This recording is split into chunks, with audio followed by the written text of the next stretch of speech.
नमस्कार मित्रांनो, क्राईम मराठी या यूट्यूब चॅनलमध्ये आपलं सर्वांचं स्वागत आहे.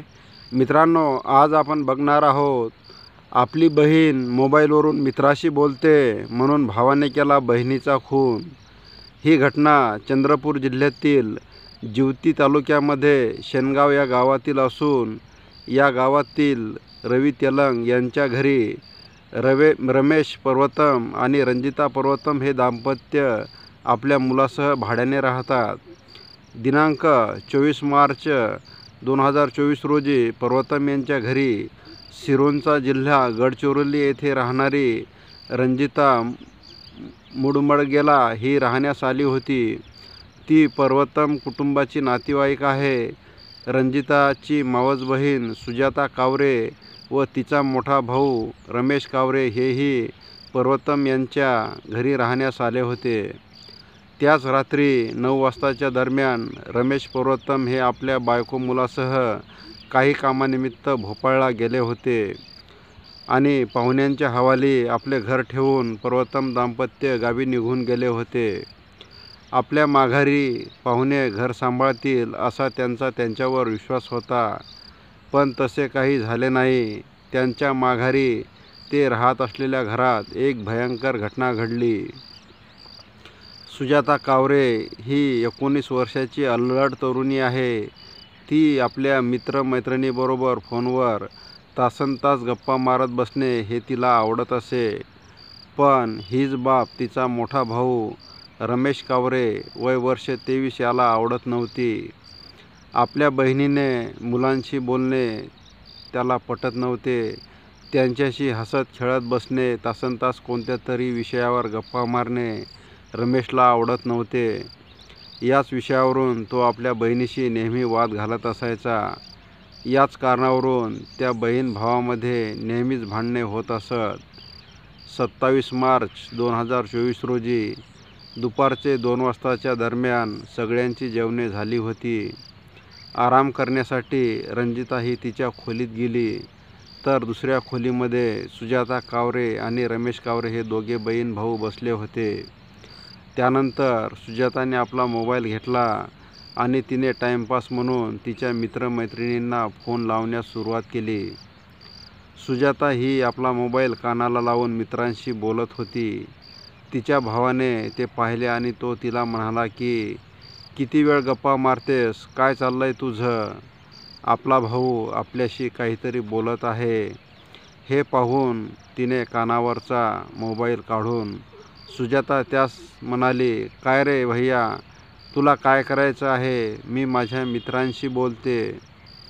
तिचे हे उलट बोलणे ऐकून तो तिच्या अंगावर धावून गेला.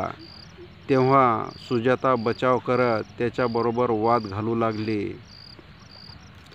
त्या दोघांचे ते भांडण ऐकून शेजारच्या खोलीत झोपलेली रंजिता बाहेर आली आणि काय चाललंय रे तुमचं, असे तिने त्यांना विचारले.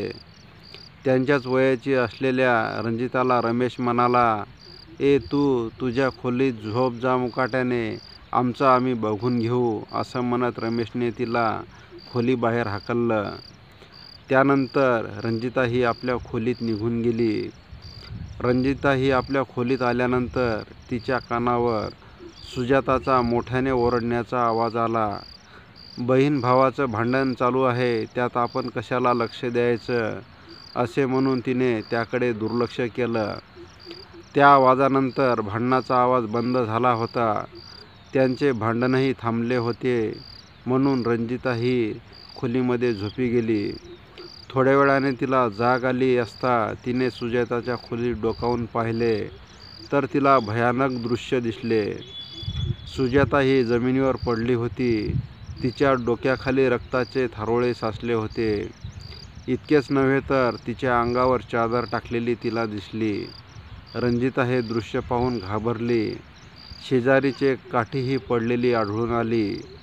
निपचित पडलेल्या सुजाताशिवाय त्या खोलीत कोणीही नव्हते. सुजाताचा भाऊ रमेश आणि त्याचा मित्र चंदनही त्या ठिकाणी दिसून येत नव्हता. याचा अर्थ मगाशी जो सुजाताचा मोठ्याने ओरडण्याचा आवाज आला, त्याचवेळी रमेशने बहुतेक तिला या काठीने मारले की काय, असे तिला वाटू लागले होते. सुजाताची गंभीर अवस्था पाहून तिने चंदनला फोन लावून बोलावून घेतले. चंदन घरी आल्यानंतर त्या दोघांनी एका भाजी विक्रीच्या ठेल्यावर सुजाताला झोपवून तो ठेला गडचांदूर येथील रुग्णालयात नेला. तेथील डॉक्टरांनी सुजाताला तपासले असता तिची अवस्था गंभीर असल्याने तिला दुसरीकडे नेण्यास सांगितले. त्याचवेळी रंजिताने रमेशला फोन केला. सुजाताची अवस्था गंभीर आहे, तिला आम्ही गडचांदूर येथील रुग्णालयात आणलंय, पण डॉक्टरांनी तिला मोठ्या हॉस्पिटलमध्ये घेऊन जायला सांगितलंय. हे ऐकून रमेश घाबरला होता, पण तो धाडस करून एक काळी पिवळी गाडी घेऊन त्या ठिकाणी आला. त्या सर्वांनी सुजाताला गाडीतून चंद्रपूर येथील कोल सिटी हॉस्पिटलमध्ये भरती केले. दुपारी 4:30 वाजताच्या दरम्यान सुजाताला उपचारासाठी दाखल केलं. डॉक्टरांनी नेमकं काय झालंय असे विचारताच तिच्या भावाने सांगितलं की तिचा अपघात होऊन जखमी झाली आहे. असे तिच्या भावाने डॉक्टरांना खोटे सांगितले. फारसे काही न विचारता डॉक्टरांनी माणुसकीच्या नात्याने तिच्यावर उपचार करण्यास सुरुवात केली, पण त्याचा काही उपयोग झाला नाही. रात्री 11:30 वाजताच्या दरम्यान सुजाता ही मरण पावली. हॉस्पिटलच्या प्रशासनाने रामनगर पोलीस ठाण्यात ही बाब कळवली. रामनगर पोलिसांनी 0 नंबरने ही घटना नोंदवून घेतली. ही घटना जिवती पोलीस ठाण्याच्या हद्दीत येत असल्याने हा गुन्हा जिवती पोलीस ठाण्यात वर्ग करण्यात आला. या घटनेची जिवती पोलिसांनी चौकशी केल्यानंतर रंजिता हिने जिवती पोलीस ठाण्यात फिर्याद देऊन त्या दिवशी नेमकं काय घडले याबाबत तिने पोलिसांना सांगितले. पोलिसांनी रमेश कावरे, वय वर्ष 33, राहणार सेनगाव, तालुका जिवती, जिल्हा चंद्रपूर याला चौकशीसाठी ताब्यात घेतले असता पोलिसांनी त्याच्याकडे कसून चौकशी केली असता रमेशने आपला गुन्हा कबूल केला. आपली लहान बहीण सुजाता ही नेहमी मोबाईलवरून मित्रांशी बोलत असते. मी तिला कित्येक वेळा समजावून सांगितले होते. त्या दिवशीही ती पाहुण्याच्या घरी आली असतानाही मित्राशी बोलत होती. तिला मी या कारणावरून टोकले असता ती माझ्याशीच वाद घालू लागली. म्हणून मला तिचा राग आला आणि मी तिच्या डोक्यात काठीने मारले.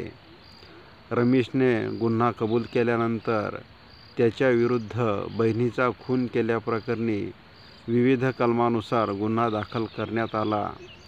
पोलिसांनी रमेशला अटक केली असून पुढील तपास पोलीस प्रशासन करीत आहे. मित्रांनो, तुम्हाला हा भाग कसा वाटला याबाबत आपण कमेंट करावे. तसेच दररोज नवनवीन व्हिडिओ पाहण्यासाठी क्राईम मराठी या यूट्यूब चॅनलला सबस्क्राईब करावे. पुन्हा भेटूया उद्या सायंकाळी 7 वाजता. धन्यवाद. जय महाराष्ट्र.